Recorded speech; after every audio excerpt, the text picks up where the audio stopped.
Hello friends, welcome you all to our YouTube channel. Bihar public service commission ने 67th PT के exam के date को extend कर दिया है, या यूँ कहें कि पोस्टपोन कर दिया है। पर प्रॉब्लम यह है कि पोस्टपोनमेंट के साथ इन्होंने कोई कंफर्म डेट नहीं बताया है कि अब वो एग्ज़ाम को आगे कब कंडक्ट कराएंगे। इससे एक बड़ी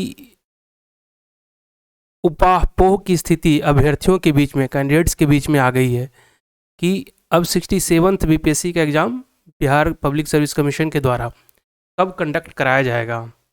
इस कन्फ्यूजन से बहुत सारे प्रॉब्लम, बहुत सारी समस्याएं कैंडिडेट्स के दिमाग में कौंध रही है। उसमें से कुछ ये है कि भाई, एग्ज़ाम के डेट को अगर पोस्टपोन किया गया तो किस रीज़न से किया गया, क्या एग्ज़ाम कैंसिल भी हो सकता है। वैसे देखिए, इस चीज़ को लेके कोई सोचने की आवश्यकता नहीं है कि एग्ज़ाम तो कैंसलेशन की कोई बात है ही नहीं। अभी rather Bihar public service commission ने जो 67th के टोटल वैकेंसीज हैं उसमें 4 सीट को, जो कि कारा बिहार प्रोबेशन सर्विसेज कारा के अंतर्गत गृह विभाग के अंतर आता है, उसको ऐड किया है। तो आप यह माने कि एक्सटेंड होने के पीछे जो सबसे बड़ा रीज़न है वही है कि इस बार नंबर ऑफ़ कैंडिडेट्स बहुत ही ज़्यादा हैं। जो न्यूज़पेपर में इसके बारे में जानकारी दी गई है, ऑल्दो कमीशन ने कोई भी जानकारी पोस्टपोनमेंट को लेकर नहीं दी कि पोस्टपोनमेंट के पीछे क्या रीज़न है और क्या प्रोबेबल डेट रहेगा। तो अभी जो टोटल वैकेंसीज है वह 798 है। तो अपने आप में 64th बीपीएससी के बाद सबसे बड़ा वैकेंसी, सबसे बड़ा रिक्रूटमेंट बीपीएससी के द्वारा है 67th। तो आप में से बहुत सारे अभ्यर्थियों ने देखा होगा, बहुत सारे अभ्यर्थी या तो 64th में क्वालिफाई भी होंगे, और आप लोगों के बहुत सारे मित्र, फ्रेंड, रिश्तेदार 64th में क्वालिफाई किए होंगे। तो नंबर ऑफ़ सीट्स बढ़ने से फ़ायदा तो है, क्योंकि आपके उसके अकॉर्डिंग नंबर ऑफ जो पीटी में सेलेक्टेड कैंडिडेट्स हैं उनकी संख्या बढ़ेगी। अब समस्या कैंडिडेट्स ये फेस कर रहे हैं कि 6 लाख अगर कैंडिडेट्स ने फॉर्म को भरा है तो ऑब्वियस सी बात है, सारे लोग, सारे जो सीरियस कैंडिडेट हैं इस बात को समझते हैं और वो अपनी तैयारी को फुल फ्लेज से बढ़ाना चाहते हैं। पर प्रॉब्लम बीपीएससी के द्वारा जो एक कंफर्म डेट को नहीं जारी किया गया है 67th पीटी एग्ज़ाम को लेकर, उससे कैंडिडेट्स में थोड़ी बहुत कन्फ्यूजन की स्थिति है। और विशेषकर कन्फ्यूजन 2-3 बातों को लेकर हो रहा है। पहला है करेंट अफेयर्स को लेकर कि हमें करेंट अफेयर किस मंथ तक का कवर करना होगा। अभी देखिए, अगर प्रोबेबल डेट मार्च के एंड या अप्रैल फर्स्ट वीक को आप लेकर चले, तो जैसा बिहार दारोगा का भी एग्जामिनेशन बिहार के ही एक अन्य कमीशन के द्वारा कंडक्ट कराया गया, तो दिसंबर के एंड में एग्ज़ाम हुआ था और उसमें जो करेंट अफेयर थे वो 20 सितंबर तक के पूछे गए थे। इस प्रकार से पिछले 2 मंथ के करेंट अफेयर बहुत ही मैंडेटरी हो जाते हैं।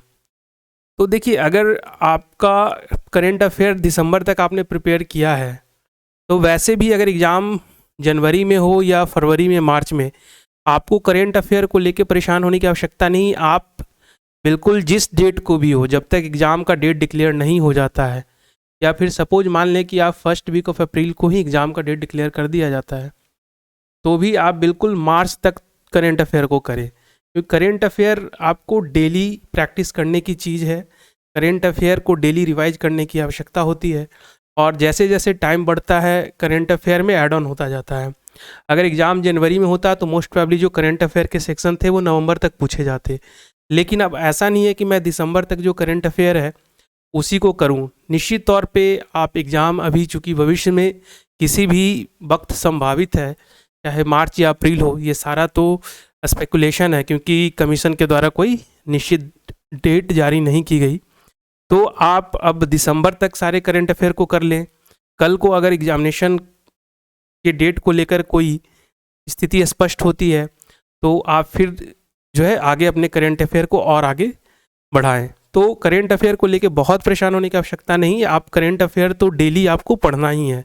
आप अगर बीपीएससी के कैंडिडेट हैं तो not only for PT, even interview में जो स्थिति होती है वह यह होती है कि वो आपसे सुबह, सपोज आपका इंटरव्यू सेकेंड हाफ में है, तो वो आपसे आज के डेट का करेंट अफेयर पूछेंगे। Even in the morning shift, interview का जो मॉर्निंग शिफ्ट होता है उसमें भी वो आज के जो करेंट डेट अफेयर होते हैं वो पूछते हैं कि आप आज पेपर में, न्यूज़ पेपर में क्या समाचार प्रकाशित हुए थे। तो इस प्रकार से अगर आप एक कमीशन के कैंडिडेट हैं तो करेंट अफेयर को लेके बहुत परेशान मत होइए और डेली पढ़िए, जहाँ तक संभव हो, जिस डेट तक संभव हो आपको पढ़ना ही है। अप टू जो भी लेटेस्ट करेंट अफेयर है उसको आपको अपडेटेड रहना ही पड़ेगा। इसके बाद जो नेक्स्ट कन्फ्यूजन है बजट को लेकर, जनवरी में जब एग्जामिनेशन था तो निश्चित तौर पे फरवरी में पिछले बार 2021 में बिहार सरकार का बजट पेश हुआ था। तो सिर्फ बजट से अगर कोई क्वेश्चन पूछे जाते तो निश्चित तौर पे 2021 के बजट से ही पूछे जाते। किंतु जब अब एग्जामिनेशन के डेट को लेके कन्फ्यूजन है, मार्च या फरवरी, अप्रैल, कुछ भी नहीं कहा जा रहा, तो इस केस में बजट क्या करें, बजट को लेकर कैसे तैयारियां करें। तो इसमें सबसे जो बेस्ट स्ट्रैटेजी होगी वह यह होगी कि आप बजट का जो टोटल भाषण होता है या बजट जो पेश किया जाता है वो मुश्किल से 5 या 6 पेज का बजट आपको क्रक्स के फॉर्म में आराम से यूट्यूब पे, नेट पे मिल जाता है। तो आप 2021 के जो बजट के मुख्य बिंदु थे उनको भी पढ़ लें और 2022 के मुख्य बिंदु को भी पढ़ लें, क्योंकि अगर एग्जामिनेशन फरवरी के एंड में भी होना रहता तो निश्चित तौर पे आयोग अभी तक नोटिफिकेशन जारी कर दिया रहता। तो एग्जामिनेशन बिल्कुल मान के चलें कि फरवरी के बाद ही होने जा रहा है और उससे पहले पिछले साल की तरह सरकार बजट फरवरी के एंड या लास्ट वीक में तो प्रस्तुत कर ही देगी। तो उस समय जो है आप बजट का जो सार है 2021 और 22 दोनों को पढ़ लें। इससे आपको फ़ायदा ये होगा कि जो मेंस एग्जामिनेशन, आप में से जितने भी कैंडिडेट मेंस के लिए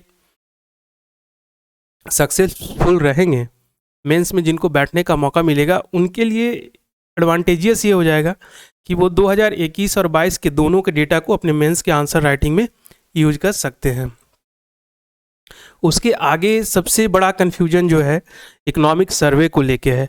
निश्चित तौर पर बीपीएससी में जिस प्रकार से एग्जामिनेशन में क्वेश्चंस को पूछने का पैटर्न चेंज हो रहा है, कंपटीशन बढ़ रहा है, इकोनॉमिक सर्वे का रोल बहुत अहम होता जा रहा है।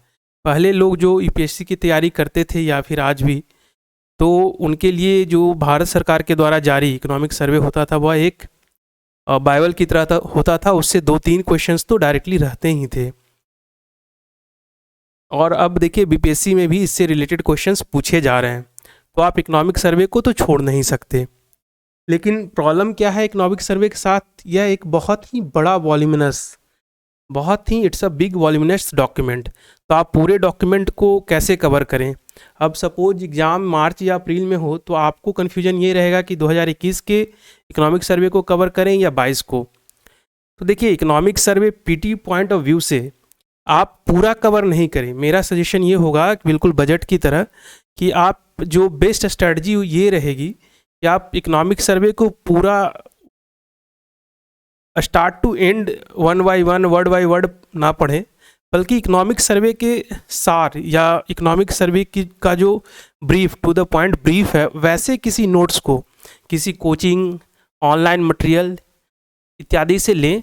और अगर एग्ज़ाम मार्च में होता है तो आप निश्चित तौर पे पहले 2022 के इकोनॉमिक सर्वे को कंप्लीट करें। और चूंकि इकोनॉमिक सर्वे 2021 का आपने ज़रूर पहले से पढ़ा होगा, दिसंबर के जो एग्जामिनेशन या जनवरी के एग्जामिनेशन के जो डेट थे उसके अकॉर्डिंग निश्चित तौर पे आप में से जो भी सीरियस कैंडिडेट्स होंगे उन्होंने 2021 के इकोनॉमिक सर्वे को कवर किया होगा। तो आप इसमें बेटर ये है कि जो इकोनॉमिक सर्वे 2021 का है उसका अभी से एक बुलेट पॉइंट बना लें, एक नोट्स फॉर्म में बना लें, जो कि 3 से 4 पेजेज, मैक्सिमम 10 पेजेज का आप नोट्स बना लें। और एक कॉम्परेटिव इकोनॉमिक सर्वे जो 2022 में 2021-22 के लिए जारी होगा बिहार सरकार के द्वारा, उन दोनों को कॉम्परेटिव फॉर्म में पढ़ें। तो आपको क्या है कि पूरा इकोनॉमिक सर्वे जो अपने आप में एक वॉल्यूमिनस डॉक्यूमेंट है। इकोनॉमिक सर्वे में अराउंड 700 पेजेज हैं जो कि 2021 वाले में है, और सिमिलर नंबर ऑफ पेजेज 2022 के इकोनॉमिक सर्वे में भी आएंगे। 2021 में 13 चैप्टर्स थे, और आने वाले इकोनॉमिक सर्वे में निश्चित तौर से इसी आसपास नंबर ऑफ चैप्टर्स रहेंगे। तो इस प्रकार से आप जो है एक काम करें कि पूरा इकोनॉमिक सर्वे को ना पढ़ें, लेकिन हाँ, अगर आप एक सीरियस कैंडिडेट हैं तो निश्चित तौर पे 2021 और 22 दोनों के जो इकोनॉमिक सर्वे हैं उनके ब्रीफ पॉइंट को देख कर जाएँ। तो ये आपके लिए सबसे बेस्ट स्ट्रेटजी रहेगा अभी की जो एग्जामिनेशन के डेट को लेकर कन्फ्यूजन है उसके अकॉर्डिंग। और हमारे इस चैनल को आप लाइक, सब्सक्राइब और शेयर करें। आई थिंक मेरे जो इस चैनल पे है, we always try to come up with something which is not available through other platform. तो हमारा सबसे बड़ा रोल यही रहता है, हमारा सबसे बड़ा प्रयास यही रहता है कि हम कुछ आपको पॉजिटिव दे सकें, जो औरों से हटकर है वो दे सके। तो हमारे इस चैनल को लाइक, सब्सक्राइब और शेयर करें। Thank you so much. Thank you.